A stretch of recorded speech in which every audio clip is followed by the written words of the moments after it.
Bonjour tout le monde. Je suis un peu impressionnée parce qu'il y a trop de gens que je connais dans la salle et quand je connais les gens dans la salle, voilà. Je suis pas stressée, mais j'ai le trac, mais voilà.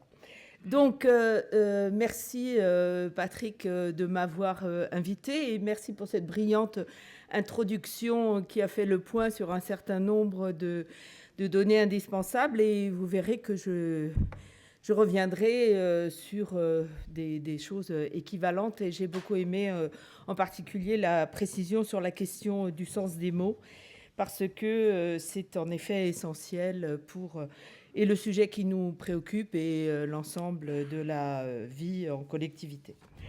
Alors, je vais donc vous proposer un topo à partir de la psychodynamique du travail sur ce que l'on peut voir ou entendre actuellement sur le plaisir et la souffrance au travail des soignants. Vous verrez que c'est partiel, évidemment, il y a plein de choses que je n'aurais pas dites et c'est une voie d'abord de la question. J'ai dit à Marie-Christine que j'avais oscillé entre un topo de 5 minutes et un de 3 heures. Donc, c'est à peu près, c'est une espèce de juste milieu. Alors, je vous propose donc un plan.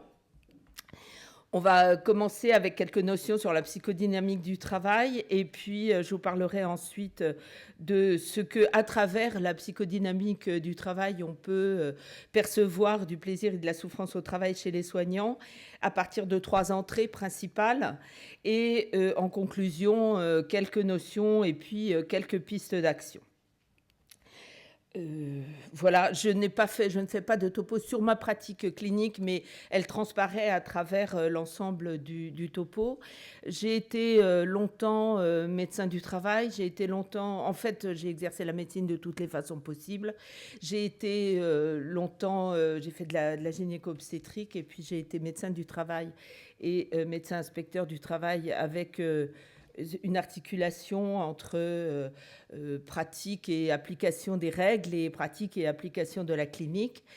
Et dans les derniers temps, je participe aux activités de la FEDEPSY. J'ai une formation de psychanalyste et je fais actuellement encore de la formation professionnelle et de l'animation de groupes d'analyse de pratique. Et j'anime un organisme de formation qui travaille sur la question des groupes d'analyse de pratique. Voilà, pour que vous sachiez à peu près qui vous parle.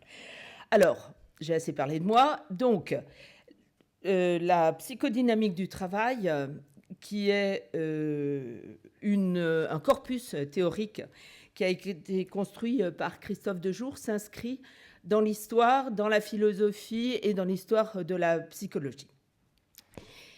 Puisque Patrick le disait, la question des mots est importante, il faut déjà qu'on s'entende sur la question du travail. Le travail, ce n'est pas un instrument de torture, ce n'est pas uniquement un ensemble de règles. Le travail, c'est l'activité. Alors, Philippe Davzy le dit ainsi, mais c'est ce que cela veut dire.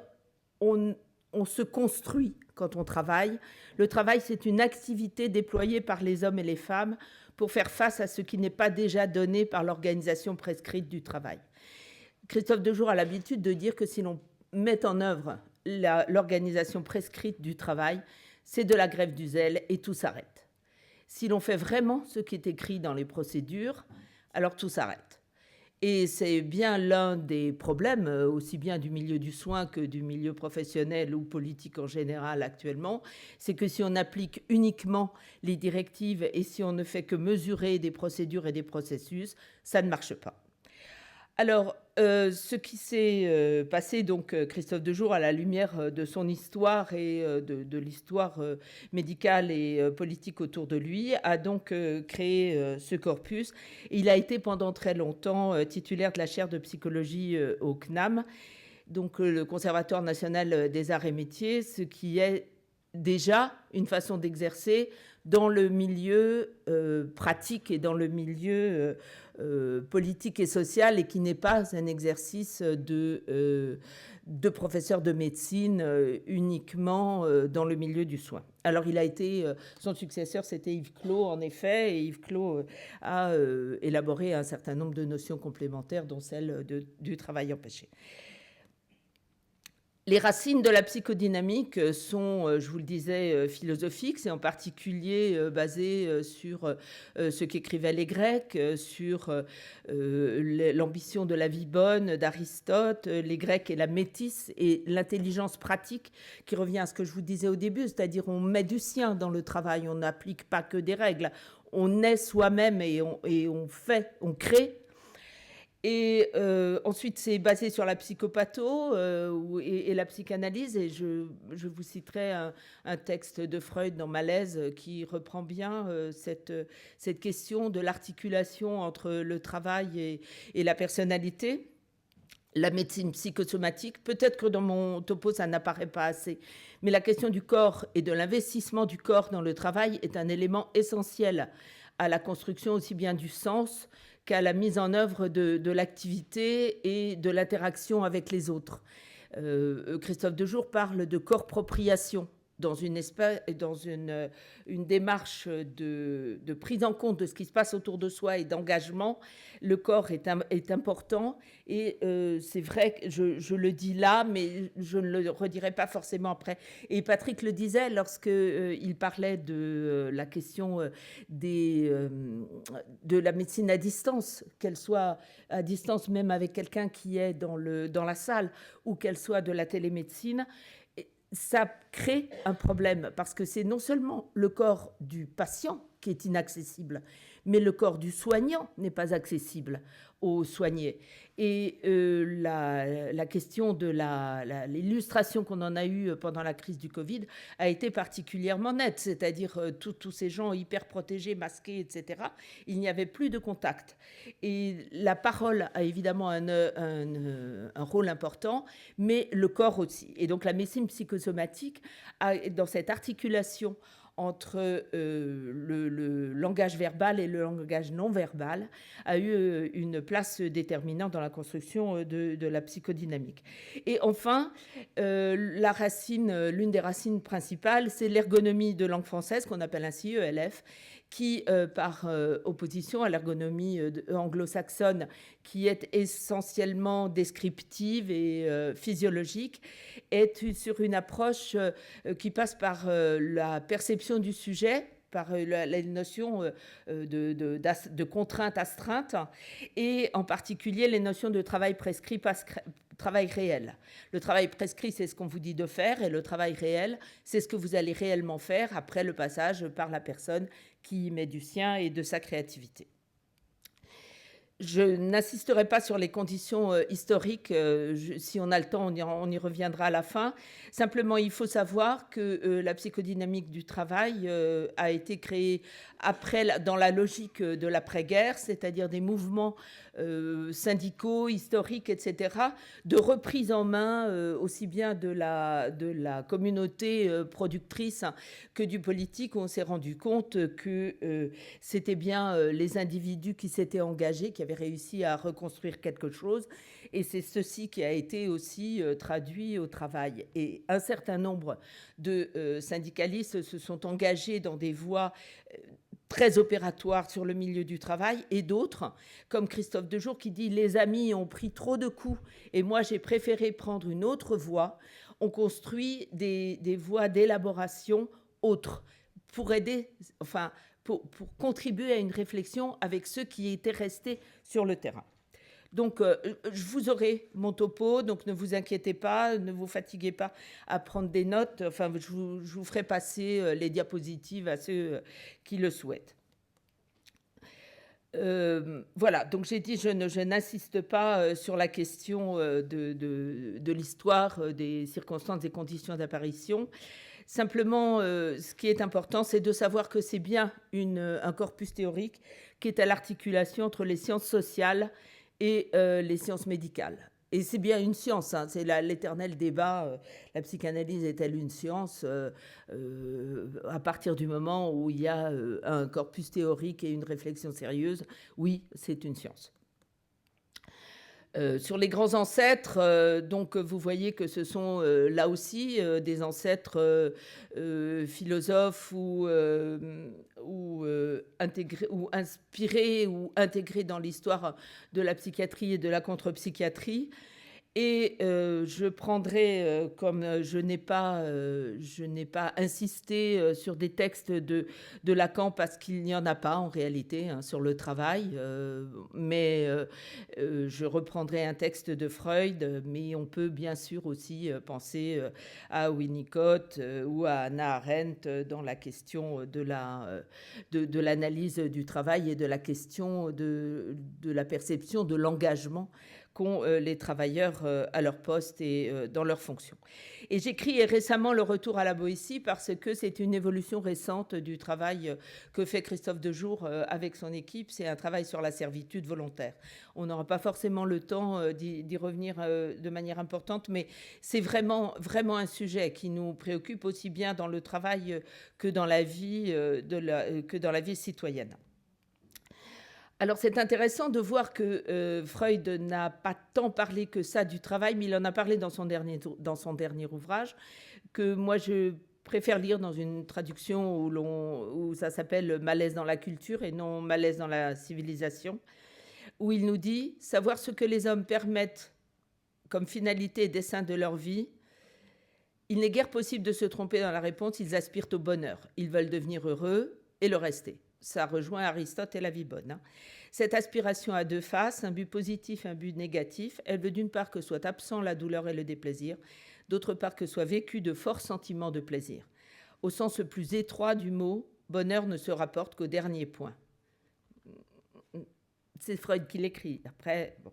De même que la satisfaction pulsionnelle est bonheur, de même une cause de grave souffrance apparaît quand le monde extérieur nous laisse dans l'indigence, nous refusant l'assouvissement de nos besoins.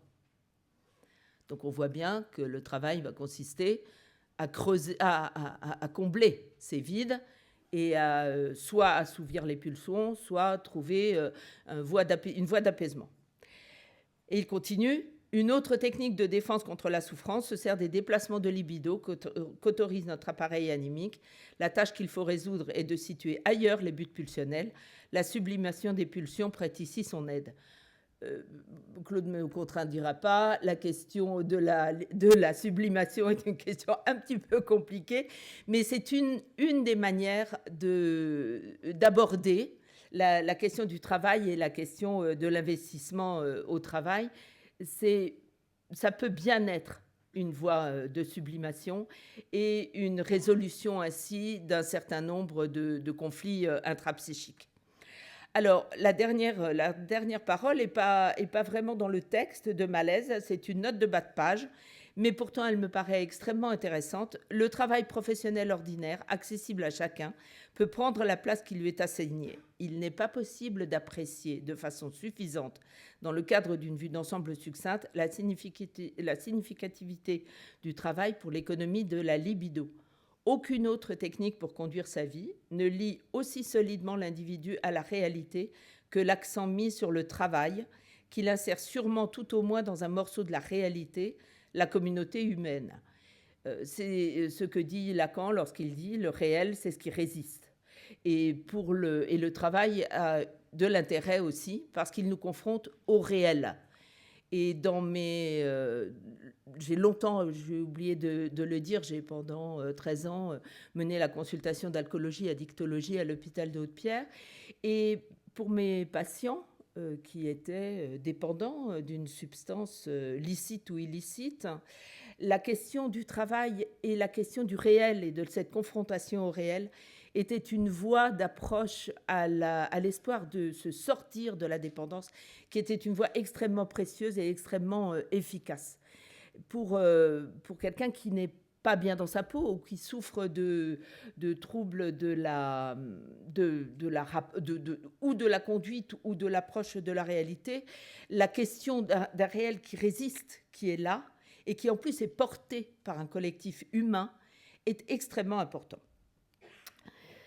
La possibilité de déplacer une forte proportion de composantes libidinales sur le travail professionnel et sur les relations humaines qui s'y rattachent confère à celui-ci une valeur qui ne le cède en rien à son indispensabilité pour chacun aux fins d'affirmer et justifier son exigence dans la société. L'activité professionnelle procure une satisfaction particulière quand elle est librement choisie. donc qu'elle permet de rendre utilisables par sublimation des penchants existants, des motions pulsionnelles poursuivies ou constitutionnellement renforcées. Alors ça, c'est quand même une question. Freud dit que l'activité professionnelle ne procure une satisfaction professionnelle particulière que quand elle est librement choisie. C'est pas sûr. Il est tout à fait probable qu'on arrive à construire une satisfaction, même lorsque l'on n'a pas librement choisi son activité, ou lorsque, cas le plus souvent, l'activité que l'on a commencé à faire n'est plus la même au bout de 6 mois, 1 an, etc. Et qu'il faut bien se débrouiller pour que ça procure toujours de la satisfaction. Ah, j'ai appuyé sur la fausse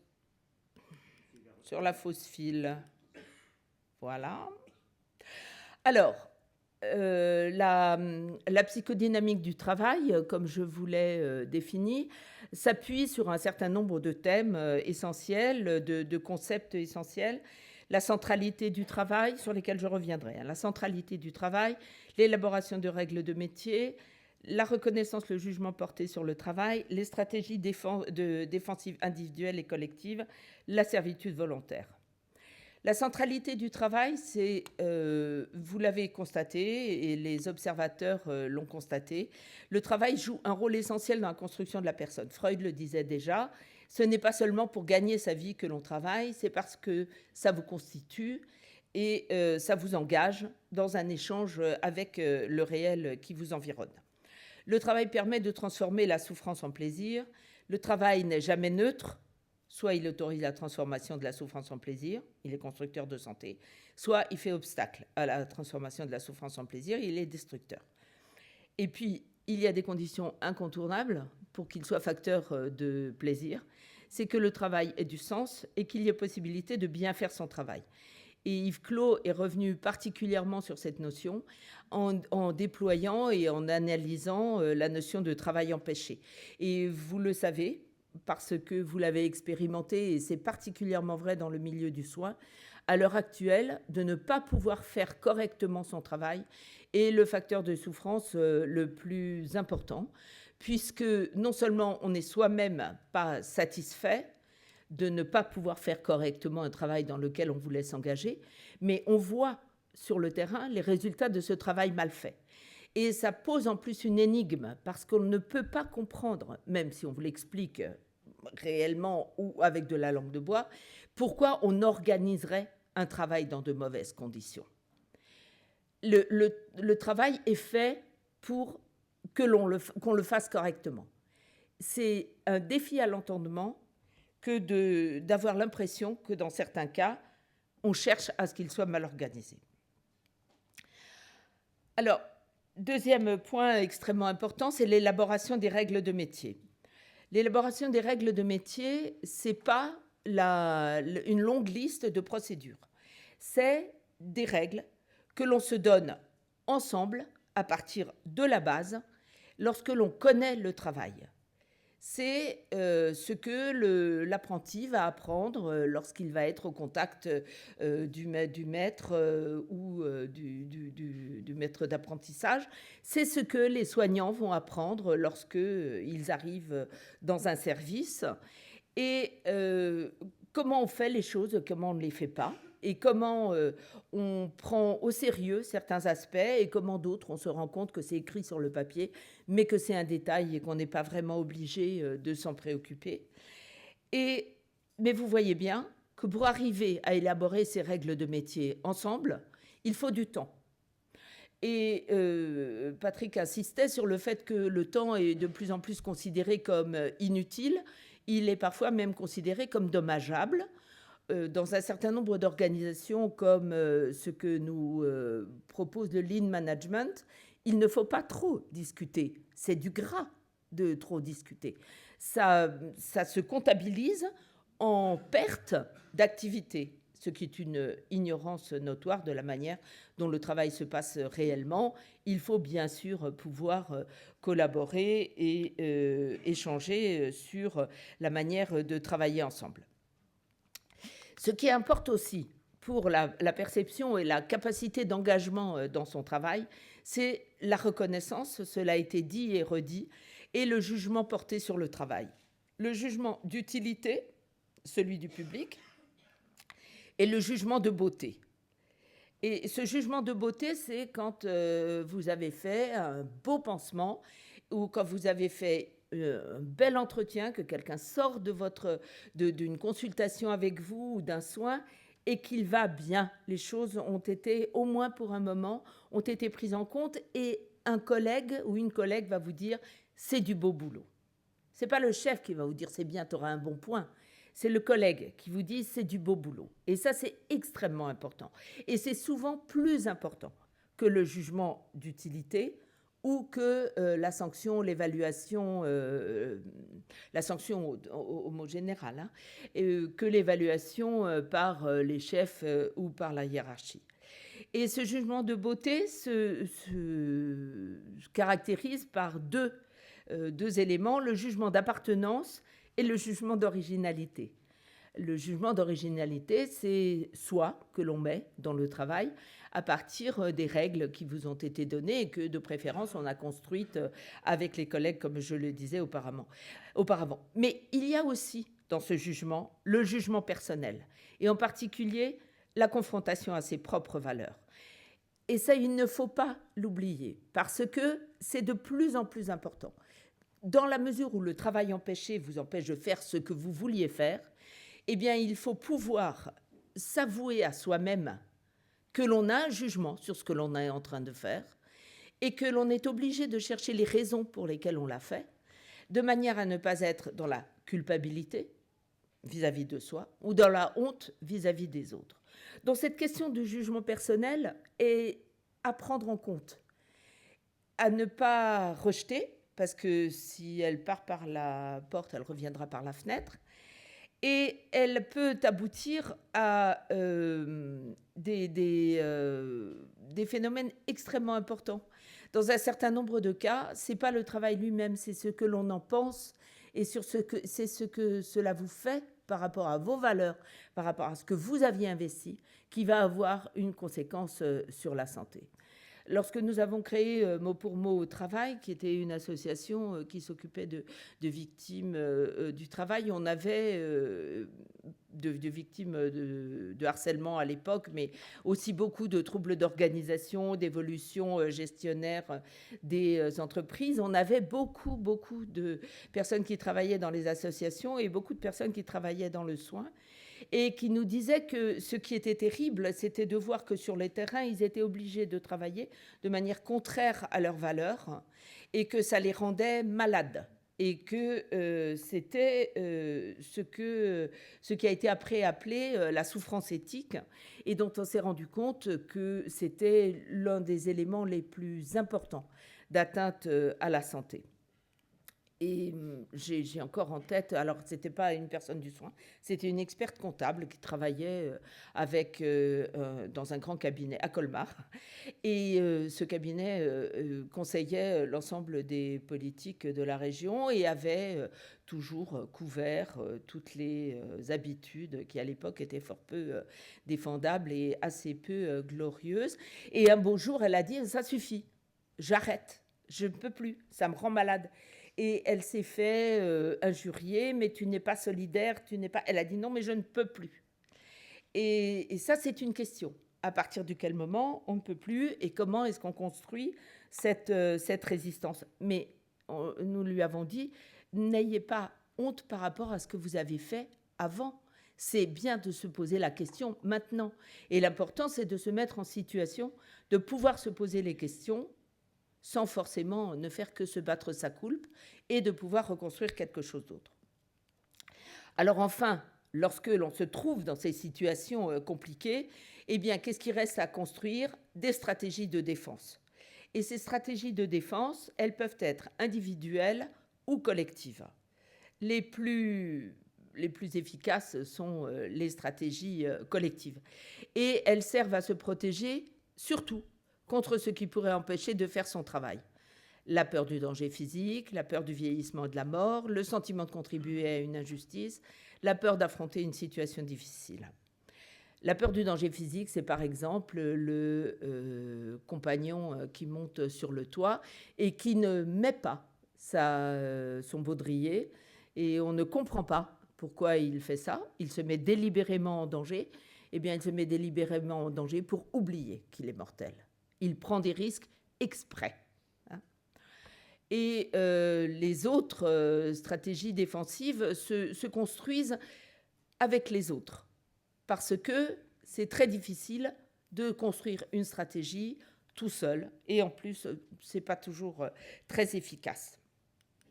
Alors, lorsqu'il n'y a pas de temps pour débattre des règles de métier, il n'y a pas non plus de temps pour débattre des stratégies défensives, et on a des travailleurs qui sont démunis et qui finissent par souffrir de la situation.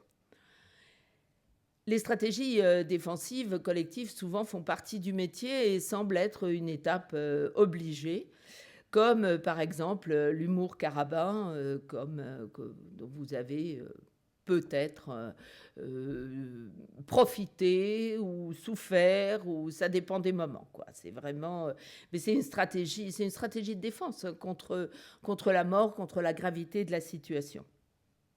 Et ces stratégies défensives peuvent aussi être source de dysfonctionnements graves et de souffrance.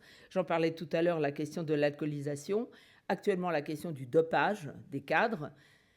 On a longtemps dit que dans le milieu du soin, il y avait beaucoup de gens dopés parce qu'ils avaient accès aux armoires à pharmacie. C'était pas parce qu'ils avaient accès aux armoires à pharmacie, c'est parce qu'ils étaient dans des situations compliquées et qu'ils avaient besoin d'y échapper. Et en fermant les armoires à pharmacie à double tour, ça résout pas la question de la situation qui a mené au dopage. Actuellement, c'est beaucoup les cadres et les personnes qui travaillent dans l'informatique qui ne tiennent qu'avec un peu de coke pour se réveiller, un peu de shit pour s'endormir, enfin voilà, et ça c'est un vrai problème, mais c'est pas un problème de conduite addicto, c'est un problème de situation qui a mené à cette prise. D'autant que certaines de ces conduites peuvent être valorisées à certains moments et puis critiquées ou devenir totalement déplacées ou même immorales à d'autres, hein, comme ne serait-ce que l'alcoolisation, dont on voit bien que la position sociale a changé à son encontre. Alors actuellement, les réflexions en cours dans le milieu de la psychodynamique et autour de Christophe Dejour, c'est beaucoup les questions de genre dont je ne parle pas et dont je n'ai pas parlé dans ce topo, mais où évidemment, dans le milieu du soin, il y a une question de division sexuée du travail, et où il arrive encore assez souvent que les hommes soient en position de décision, de chef, de donneur d'ordre, et que les femmes soient en position d'exécution, ou que dans un certain nombre de cas, les femmes adoptent des positions dites masculines, j'aime pas ce terme, on va dire plutôt patriarcales, pour exercer l'autorité. Et cette question du genre dans le milieu de soins est extrêmement importante, ne serait-ce que parce que, dans un certain nombre de cas, le travail de soins est un travail invisible, comme l'appelait Dominique Dessort le travail des femmes de ménage, c'est-à-dire c'est le travail qui se voit lorsqu'il n'est pas fait. On ne voit pas le travail qui est fait, on voit le travail qui n'est pas fait. Et cette question-là est une question qui est aussi au cœur de la question de la psychodynamique du travail et qui est au cœur des questions de genre. C'est-à-dire qui a le travail que l'on voit et qui a le travail que l'on ne voit pas. Le prestige que l'on en recueille dans la collectivité, aussi bien de travail que social, n'est pas le même. Mais l'efficacité n'est pas la même non plus. Et si vous avez vu Debout les femmes de François Ruffin, qui parle donc des services d'aide à domicile, on voit bien que l'un des problèmes est bien que toutes ces personnes qui ont un travail absolument indispensable à la vie et au fonctionnement quasi normal ou au moins acceptable de leurs bénéficiaires sont dans un travail qui ne se voit pas. Et que c'est bien parce qu'il ne se voit pas qu'il n'est pas pris au sérieux.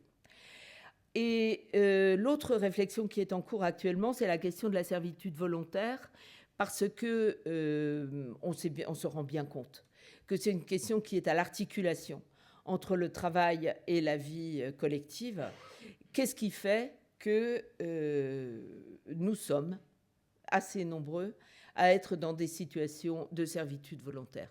Alors bien sûr, ce n'est plus comme du temps de la Boétie, un roi, où l'on pouvait incorporer l'autorité dans une personne qui de plus avait le pouvoir religieux, mais néanmoins, on a une espèce de dogme qui est, surtout depuis Thatcher, there is no alternative, où c'est comme s'il n'y avait pas de discussion possible. À partir du moment où quelque chose, ou quelqu'un dit il n'y a pas de discussion possible et que l'on s'y plie, on est dans la servitude volontaire, qu'on le veuille ou non. C'est pas une question à prendre du côté de la morale ou de la culpabilisation, c'est une question à prendre du côté, comme les questions du travail, du côté de l'analyse de ce qui est en train de se passer, du côté de la mesure des marges de manœuvre et du côté de la constitution de collectifs afin de pouvoir y résister. Alors, chez les soignants à l'heure actuelle, en conséquence de tout ce que je vous ai dit sur la question, sur les bases de la psychodynamique, est-ce qu'on est dans une situation de plaisir ou de souffrance au travail? Et qu'est-ce qui permet le plaisir? Qu'est-ce qui permet la souffrance? Je ne l'ai pas listé ainsi, mais vous le verrez à travers les éléments que je développe. La première chose, c'est, comme le disait Patrick Karcher, le milieu du soin n'est pas isolé tout seul. Il est au sein d'une société et il est solidaire. Et ce qui s'y passe est la conséquence de choix qui sont faits bien au-delà de la question du milieu de soins. Et c'est ça aussi qui nous interpelle, puisque lorsque nous sommes au travail, nous sommes aussi interpellés comme citoyens et nous nous rendons compte que parfois, eh bien, ce qui se passe là dépend de choses bien plus vastes et bien plus larges. Alors, ma première, donc, je vous propose 3 entrées, le tournant gestionnaire, les lois sur la fin de vie, et puis juste quelques mots 5 ans après la crise du Covid-19. Le contexte général, le tournant gestionnaire est un terme qui a été adopté par un certain nombre de sociologues et d'historiens depuis à peu près une vingtaine d'années pour ne pas dire capitalisme ou néolibéralisme ou application de, mais pour décrire ce qui se passe. On est dans un tournant gestionnaire où la gestion gestionnante est ce qui a pris le pas sur les questions de signification, de but, etc. On gère. Alors, on est dans un discours néolibéral avec un primat du financier et puis, comme vous le voyez dans vos exercices professionnels, une inversion des hiérarchies de valeurs et des hiérarchies fonctionnelles, une diminution des moyens, une décrédibilisation des communs du service public. Le problème, c'est que cette décrédibilisation des communs et du service public dont nous souffrons comme citoyens et qui fait pâtir l'égalité et même la devise républicaine, a un effet direct aussi sur les personnes qui se consacrent encore au service public. Parce qu'actuellement, on voit ce qui se passe aux États-Unis à la suite des actions de Trump, mais chez nous, c'est bien la même chose. Dès lors que l'on est fonctionnaire, on est supposé se tourner les pouces ou avoir une vie facile ou... non, quand on est fonctionnaire, on est préoccupé des communs et du service public. Et s'il n'y a pas de la règle et de la solidarité nationale, on est au risque d'être dans l'arbitraire. Primat du quantitatif et sur le qualitatif, gouvernance par les nombres. Alors, eh bien, comme j'ai dit que je vous donnerai le topo, je vais passer très rapidement, puisqu'il me reste 5 minutes. Ce que le tournant gestionnaire a eu comme effet sur les soins, c'est, vous l'avez vu, une perte de sens parce que on prend les choses par le petit bout de la lorgnette et qu'il n'y a pas de politique globale de santé. Vous voyez bien, chacun fait au mieux ce qu'il fait, mais il n'y a pas de réflexion globale. 9 ministres en 3 ans auraient du mal à construire une réflexion à long terme. Et donc, une gestion à court terme, des atteintes au statut. Vous savez que les personnels à diplôme étranger d'origine hors Union européenne sont en grève de la faim pour 3 jours. parce qu'ils ils ont des problèmes de statut, de rémunération, d'effectivité du droit à leur égard. Ça implique tout le monde. Si j'en parle, ce n'est pas seulement parce que les personnels PADUE sont concernés, c'est parce que nous sommes tous concernés lorsqu'il y a des différences de statut et que nous travaillons avec des gens qui ne sont pas pris au sérieux ou pas respectés. Et puis, le langage gestionnaire s'est introduit partout, avec en particulier des notions totalement perverses, comme les questions de... Alors, je vais objecter parce que Patrick a utilisé tout à l'heure le terme de savoir-être. Moi, c'est un terme qui me révulse, parce qu'il est du côté il me révulse sur le plan personnel et sentimental, mais il me choque sur le plan professionnel, parce qu'il est du côté du jugement de la personne et du jugement du comportement et du jugement de la conduite, au lieu d'être du côté de l'activité. Le être aimable, être poli, être à l'écoute, être disponible, ce n'est pas du savoir-être, c'est du savoir-faire. Ce sont des compétences professionnelles. Et il vaudrait mieux réagir assez rapidement chaque fois qu'on vous oppose cette notion de savoir-être. Parce que qui est votre interlocuteur pour intervenir sur votre façon d'être une personne? Ce n'est pas ça dont il s'agit. Il s'agit du travail que l'on fait. Et la question de l'évaluation individuelle dans ce tournant gestionnaire, oui, c'est un tournoi souvent aussi, est absolument essentielle, puisque on a tendance, dans l'évaluation individuelle, à tout faire retomber sur l'individu et à oublier les éléments collectifs. Alors, je l'ai dit, on n'a pas de temps pour remettre en perspective la question du travail. Et je vais vous donner un exemple que j'ai donné la dernière fois à l'EREJ. Il y a dans la maison de retraite où est ma mère, où je suis membre du conseil de vie sociale, un certain nombre de dysfonctionnements. Il y a des soignants qui sont l'objet d'attaques racistes de la part des résidents. Et le directeur a dit « Ouais, mais de toute façon, c'est des vieilles personnes, on ne peut pas surveiller ce qu'elles disent. » On dit « Mais ce n'est pas le problème. Le problème, ce n'est pas que vous surveillez ce que disent les vieilles personnes. Le problème, c'est que vous disiez ce que l'institution a à dire sur le fait que l'on ne respecte pas les salariés. Donc, c'est votre boulot de directeur de rappeler la loi.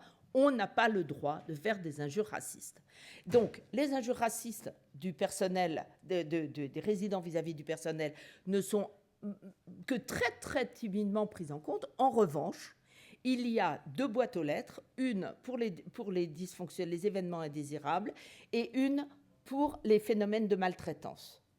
Nous avons été plusieurs au Conseil de vie sociale à dire qu'on n'était pas d'accord, parce que la boîte aux lettres pour les événements indésirables, bon, déjà on peut discuter, avant il y avait un cahier, mais à condition qu'on sache ce qu'il en advient, mais pas la boîte aux lettres pour les phénomènes de maltraitance, parce que ça c'est de la délation. Ça, ce n'est pas du signalement, c'est de la délation. Et ça ne permet pas de travailler sur le travail. On est alors dans la stigmatisation des personnes et on ne s'interroge pas sur les conditions de travail qui ont mené à des comportements certes inacceptables, mais la question, c'est celle du travail et pas de la personne. Le dernier élément qui est extrêmement important et que vous rencontrez tous les jours, c'est la question des logiciels. L'informatique a été inventée pour faciliter la gestion et elle est utilisée au prix d'utilisation de chausse-pied. On tord le bâton, on cote tout, on met dans des cases, de manière à pouvoir tout numériser. Et c'est ce qu'Alain Suppiot finit par appeler la gouvernance par les nombres. On perd de vue l'essentiel. L'essentiel est caché derrière une masse de chiffres. Donc ce tournant gestionnaire pose un grand nombre de problèmes sur l'ensemble des éléments qui permettraient au travail de bien se dérouler. Voilà un résumé saisissant du tournant gestionnaire et il a été utilisé dans un tract syndical au ministère du Travail à propos du New Public Management et le titre du tract c'était « Faire plus avec moi ». Voilà. C'est un peu caricatural, mais ça a le mérite d'être assez immergé. Bon, il n'y a pas beaucoup de femmes sur le dessin, mais ça concerne quand même tout le monde. Alors, je terminerai rapidement. Je vous indique dans la bibliographie un grand nombre de ressources, et je finirai sur la question des lois sur la fin de vie, parce que, de mon point de vue, le débat en cours et cette question illustre parfaitement les questions qui se posent aux soignants dans leur exercice. La première question, c'est celle qu'aborde Jean-Christophe Weber à plusieurs reprises, mais dans une ressource que je vous ai mise dans la biblio. Est-ce que il est indispensable d'être soi-même vulnérable pour prendre en charge des personnes qui le sont ? Et dans quelle mesure notre statut de personne vulnérable et notre vulnérabilité dans le soin nous rend-elle ou plus attentifs, ou plus perméables, ou plus fragiles vis-à-vis des questions qui portent sur la fin de vie? Qu'est-ce qui, dans tout le débat qui a lieu, qu'est-ce qui, dans notre rencontre avec les personnes que nous avons à prendre en charge, fait écho à notre propre mort? Et par ailleurs, sur cette question de la fin de vie, qui a quand même un certain nombre, qui est multidimensionnelle, qu'est-ce que ça fait de s'occuper professionnellement de personnes dont la société semble montrer, de plus en plus, ou plus ou moins, qu'elles n'en font plus partie? À titre d'exemple, la mortalité en EHPAD qui n'a pas été comptée au début du Covid. Qu'est-ce que ça fait d'être au contact de gens à qui on dit finalement, est-ce que c'est sûr que vous existez puisqu'on ne vous compte pas quand vous mourrez? Et lorsque l'on est dans cette question vis-à-vis qu'on travaille avec des personnes fragiles, eh bien, quel engagement et quelle responsabilité est celle de la société de laquelle moi je fais partie, qui érige en modèle le droit à mourir plutôt que le droit de vivre dans la dignité? C'est quand même formidable qu'on ait en même temps ce tournant gestionnaire avec une perte de moyens, et en même temps on érige en modèle le droit à mourir dans la dignité, plutôt que de dire mais qu'est-ce que moi, société, qu'est-ce que moi, membre de la société, je peux faire pour que la question soit comment vivre dans la dignité. Alors encore une fois, j'ai été très très longtemps sur la position il faut absolument que l'on puisse mourir quand on l'a choisi. Et toute l'évolution du débat, les avis du CCNE et la discussion avec des soignants m'a fait me rendre compte que si l'on prenait en compte la question du travail, et en particulier la question de la position des soignants comme engagés dans une activité avec des personnes fragiles, et en particulier le fonctionnement des services de soins palliatifs, alors on avait une autre vue sur la vie et sur le choix de la dignité. Parce que si choisir de mourir parce que l'on ne se sent plus digne, c'est parce qu'on n'est plus actif dans une société marchande, alors c'est un peu faible. Voilà. Donc, sur le Covid, je vous recommande, je vous donnerai, je vous ai mis les coordonnées d'un article du Monde où un certain nombre de personnes ont témoigné.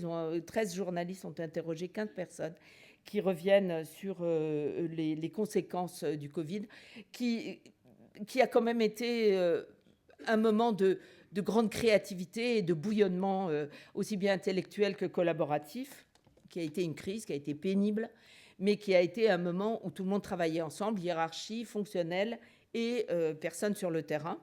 Vous voyez que je fais un geste comme ça, comme si les uns étaient supérieurs, les autres non, mais bon. Et je finirai très rapidement en disant que j'espère que j'aurais pu un tout petit peu vous faire comprendre qu'au travail, construire quelque chose, ou une maison, ou un soin, c'est aussi se construire, que l'on est obligé, et on n'a pas le choix, mais en même temps c'est le côté magnifique, de se rendre compte que nous sommes des sujets au travail, et que les personnes avec lesquelles nous travaillons, ou pour lesquelles nous travaillons, elles aussi sont des sujets avec une subjectivité qui a sa place, que l'isolement ne constitue qu'une impasse, et que tout travail relève par nature du collectif, et qu'en fait, l'important aussi, c'est de faire attention aux mots que l'on utilise. Mais si en plus, on arrive ensuite à savoir qu'il faut continuer à ménager des espaces publics, ne plus voir la logique économique comme une fatalité et qu'on arrive à construire ensemble une éthique de la responsabilité et des possibilités de résistance, alors j'en serais heureuse, selon la définition du bonheur qu'en a donné Freud dans le topo que je vous ai donné. Et la bibliographie, je vous la donnerai, je ne vais pas rentrer dans les détails. Voilà, je vous remercie infiniment pour votre attention.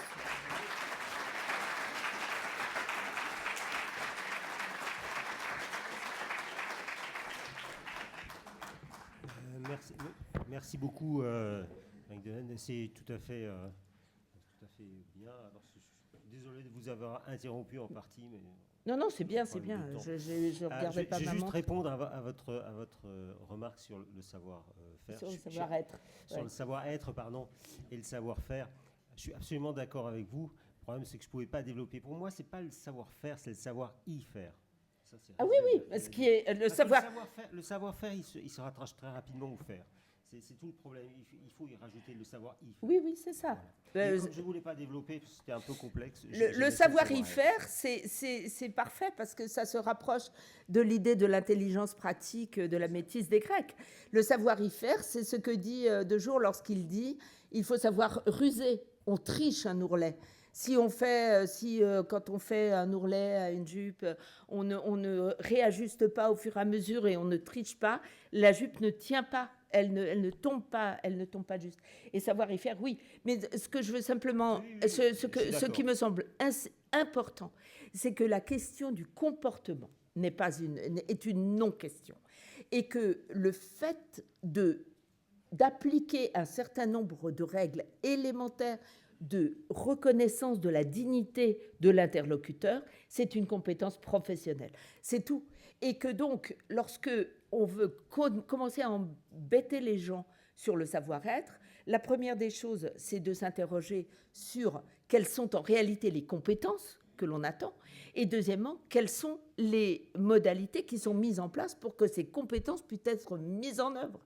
Parce que lorsque l'on dit qu'un personnel soignant dans un EHPAD ou dans un hôpital n'est pas soigneux avec les patients, ou n'est pas attentif, ou n'est pas patient, si l'on a 2 minutes et demie pour faire une toilette, évidemment qu'on n'est pas particulièrement attentif et que la grand-mère n'aura pas le temps de vous raconter sa vie. Or, c'est le seul moment où vous êtes seul avec elle et où vous n'êtes pas en train de l'agresser avec une piqûre ou avec un repas qu'elle n'a pas du tout envie de manger. Enfin bon. Et donc, tous ces temps qui sont des temps qui devraient être des temps de soins sont en fait des temps de maltraitance, mais pas de maltraitance personnelle, de maltraitance institutionnelle. Et si l'on est dans la question du savoir-être, on dira telle personne est brutale, alors que ce n'est pas la personne qui est brutale. C'est l'organisation qui fait qu'elle a 2 minutes et demie pour faire la toilette. Et donc le savoir-être pose ce problème du jugement ex cathedra d'une personne qui aurait, du fait de sa compétence hiérarchique supposée, le droit de vous juger aussi sur le plan du comportement, il n'y a pas de raison. Et surtout, elle fait l'économie de la question des conditions de travail et de l'organisation. Et là, le chef en est responsable. C'est bien plus facile pour lui de dire que vous êtes impatient ou énervé que de se dire qu'il ne vous donne pas les moyens de travailler. Il y a un exemple clair sur cette histoire du savoir-être, du savoir-faire. Il y a une vingtaine d'années, il y a eu un certain nombre d'agressions de contrôleurs dans les trains, mais des agressions assez violentes. Et la SNCF a pris très au sérieux cette question et a dit « oh là là, il faut sanctionner les passagers violents ». Il y avait des gens qui avaient pris des coups de poing, qui s'étaient fait cracher dessus, etc. Ensuite, il y a quand même eu une enquête et on s'est rendu compte que les plus violents, les passagers les plus violents, c'était ceux qui n'avaient pas de billets.